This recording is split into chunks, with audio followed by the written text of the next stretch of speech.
Imaginez un endroit dépourvu de privilèges. Un endroit où la survie est une victoire quotidienne. On imagine souvent Jésus dans de grandes cathédrales et des palais opulents. Et s'il marchait parmi les oubliés? Et si son lieu de naissance n'était pas une étable, mais une cabane dans un bidonville tentaculaire? Ceci est un voyage au cœur de l'humanité. Un voyage pour trouver Jésus dans l'inattendu. Au milieu de la misère, quelque chose de profond s'agite. Un enfant naît, une lueur dans les ténèbres. Son nom? Nous le connaissons sous le nom de Jésus.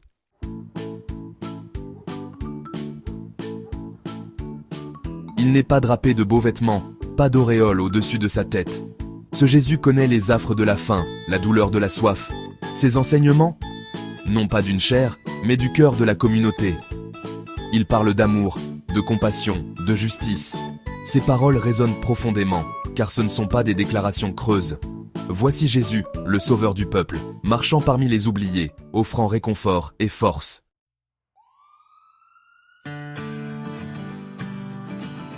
Le soleil tape fort sur les toits de tôle, transformant le bidonville en fournaise.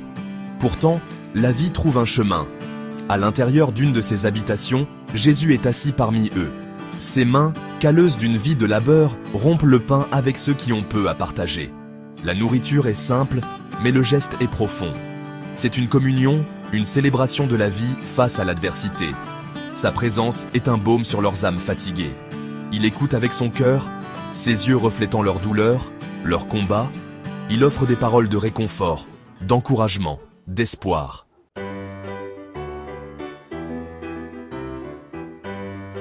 Les jours se transforment en semaines, les semaines en mois. Jésus vit parmi eux, sa vie entrelacée avec la leur. Il travaille à leur côté, ses mains habiles dans l'art de la charpenterie. Il répare leurs meubles cassés, construit des abris pour les sans-abri. Son travail n'est pas seulement un moyen de survie, mais un acte d'amour. Il apprend aux enfants à sculpter le bois, à créer de la beauté à partir du banal. Il leur raconte des histoires, des paraboles remplies de sagesse et d'espoir. Ces paroles allument une étincelle d'espoir dans leur cœur. Alors que le soleil se couche, ils se rassemblent autour de lui, leurs visages illuminés par les flammes vacillantes d'un feu de fortune.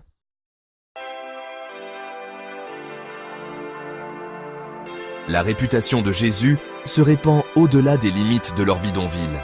Les gens viennent de loin, attirés par son message d'amour et de compassion. Les malades et les souffrants affluent vers lui, cherchant la guérison de leur corps et de leur âme. Sa présence est une remise en question du statu quo, une perturbation de l'ordre établi.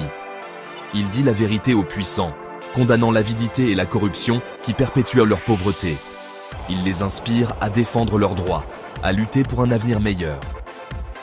Au cœur du bidonville, une révolution se prépare, menée par Jésus, le fils du charpentier.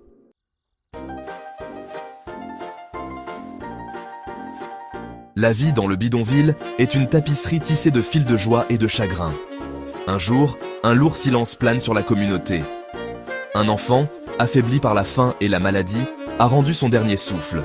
Jésus, attiré par ses pleurs, entre dans la cabane. Il n'a besoin d'aucune explication, car sa douleur parle d'elle-même. Il s'agenouille à côté d'elle, le cœur lourd d'empathie. Des larmes lui montent aux yeux, reflet de sa douleur. Il prend doucement l'enfant dans ses bras. Son toucher tendre, respectueux. Ses larmes témoignent de son empathie, de sa capacité à ressentir les profondeurs de la souffrance humaine.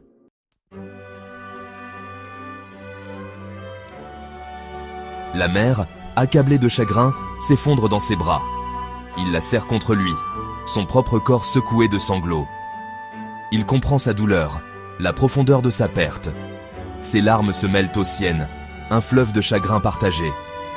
Il murmure des paroles de réconfort, la voix étranglée par l'émotion. Il parle d'un amour qui transcende la mort, d'un lien qui ne peut jamais être brisé. Ces paroles, bien qu'empreintes de tristesse, offrent une lueur d'espoir. Dans ce chagrin partagé, ils trouvent un étrange réconfort, un sentiment d'unité face à l'adversité.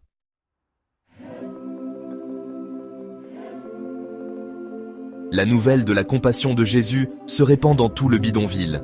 Les gens affluent vers lui, attirés par son empathie, sa volonté de partager leur douleur. Ils amènent leurs malades, leurs blessés, leurs cœurs brisés. Ils les embrassent tous, offrant une oreille attentive, une épaule sur laquelle pleurer. Il écoute leurs histoires, leurs récits de difficultés, de pertes, d'injustice. Il voit le désespoir dans leurs yeux, le poids du monde sur leurs épaules. Et il pleure. Ces larmes ne sont pas un signe de faiblesse, mais de force. Elles rappellent qu'il n'est pas un Dieu lointain, mais un Dieu qui souffre avec nous.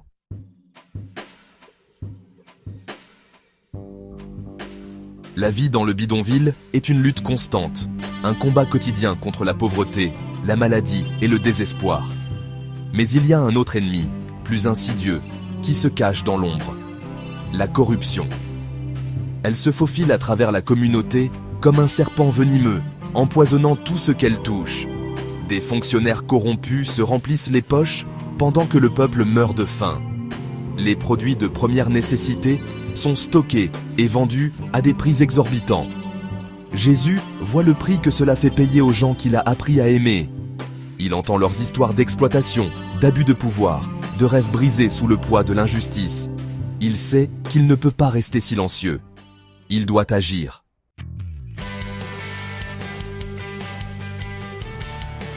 Un feu s'allume en lui, une combustion lente qui couve depuis des mois. Il se souvient des paroles des prophètes, de leurs cris pour la justice, de leur condamnation des méchants. Ce n'est pas le moment des paroles douces, de l'observation passive. Il rassemble le peuple, sa voix résonnant dans les ruelles étroites. Il parle de la corruption qui gangrène leur communauté, de l'avidité qui dévore les innocents. Il dénonce les coupables par leur nom, leurs visages pâlissant à mesure que leurs péchés sont révélés. Il les met au défi de se lever, de se libérer des chaînes de l'oppression. Ces paroles sont un appel à l'action, une étincelle qui déclenche une tempête de résistance. Démasquer les corrompus.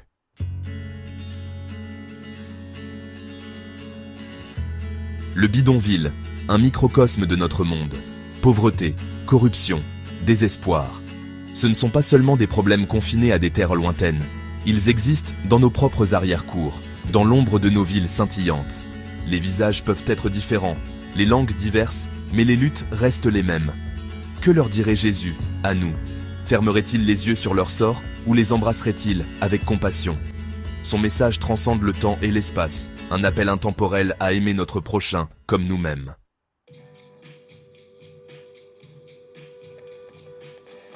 Il est facile de se sentir accablé par l'ampleur de ces problèmes. Nous pouvons être tentés de baisser les bras, de croire que nous sommes impuissants à faire une différence. Mais la vie de Jésus nous enseigne le contraire. La charité est importante, mais elle ne suffit pas. Nous devons nous attaquer aux causes profondes de la pauvreté, des inégalités et de l'injustice. De petits actes de bonté, multipliés par des millions, peuvent créer un effet domino qui transforme notre monde. La lutte pour la justice sociale n'est pas un sprint, mais un marathon.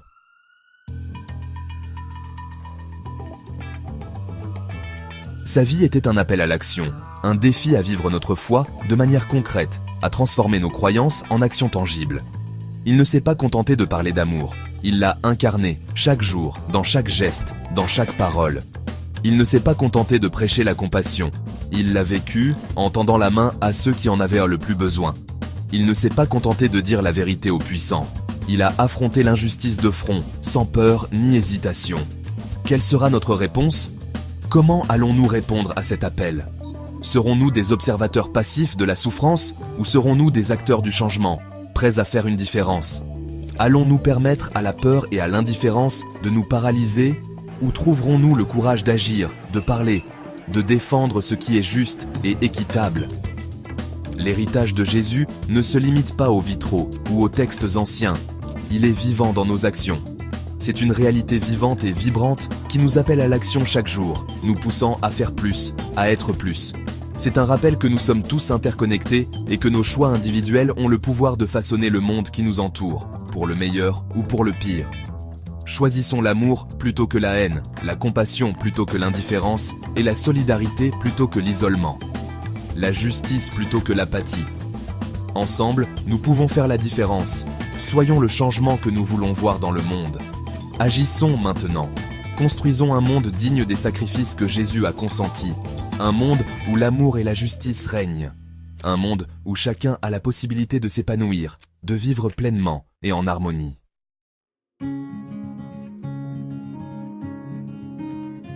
Jésus dans le bidonville. Une image qui défie nos idées préconçues, qui nous secoue hors de nos zones de confort. C'est un rappel que le divin ne se trouve pas dans les palais ou les temples, mais dans le cœur des marginalisés, des oubliés, des opprimés. Sa présence est une lueur d'espoir, un témoignage du pouvoir transformateur de l'amour. Il nous montre que la vraie compassion signifie plus que simplement offrir la charité.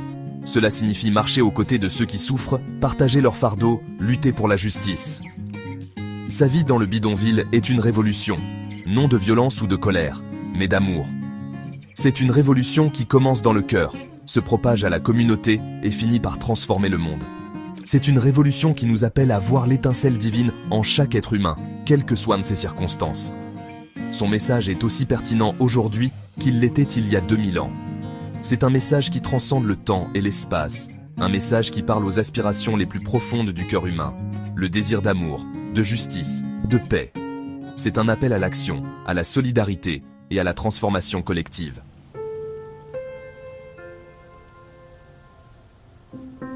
L'histoire de Jésus dans le bidonville n'est pas seulement une histoire du passé. C'est une histoire pour notre époque. C'est une histoire qui nous met au défi d'examiner nos propres vies, nos propres choix, nos propres priorités. Elle nous demande « Où trouvons-nous Jésus dans nos propres vies ? Le voyons-nous sur le visage des sans-abri, des réfugiés, des marginaux ? Entendons-nous sa voix nous appeler à l'action, à défendre la justice, à lutter pour l'égalité ?» L'héritage de Jésus ne se limite pas aux églises ou aux institutions religieuses. Son héritage se perpétue dans le cœur de ceux qui s'efforcent de faire une différence dans le monde, de ceux qui choisissent l'amour plutôt que la haine, la compassion plutôt que l'indifférence, la justice plutôt que l'apathie. Sa vie est une invitation, un défi, un appel à l'action. C'est une invitation à sortir de nos zones de confort, à embrasser les marginaux, à devenir des acteurs du changement.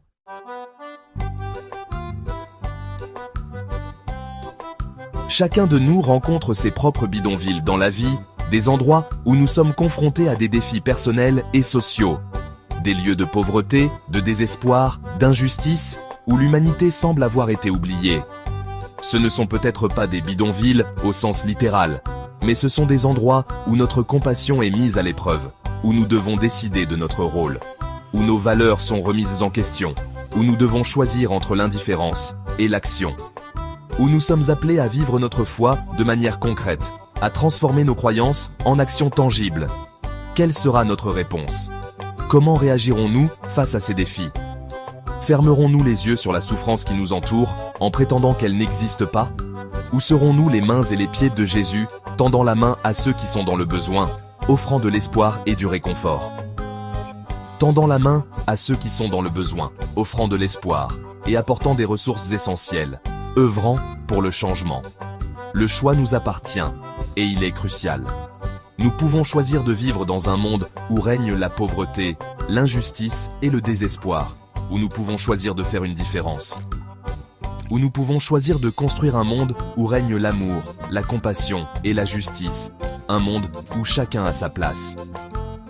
La révolution de l'amour commence par chacun de nous, par nos actions quotidiennes. Elle commence par un seul acte de bonté, une simple action qui peut avoir un impact énorme. Une parole courageuse, prononcée contre l'injustice, un engagement à défendre ce qui est juste. Un engagement à faire une différence dans le monde, à transformer notre environnement. Que l'histoire de Jésus dans le bidonville nous inspire à vivre des vies pleines de sens, à être des phares d'espoir dans un monde qui en a désespérément besoin. À être des phares d'espoir dans un monde qui en a désespérément besoin. À inspirer les autres par nos actions. Créons un monde où chaque être humain a la possibilité de s'épanouir, d'atteindre son plein potentiel, de vivre dans la dignité, de faire l'expérience du pouvoir transformateur de l'amour et de voir la beauté dans chaque vie humaine.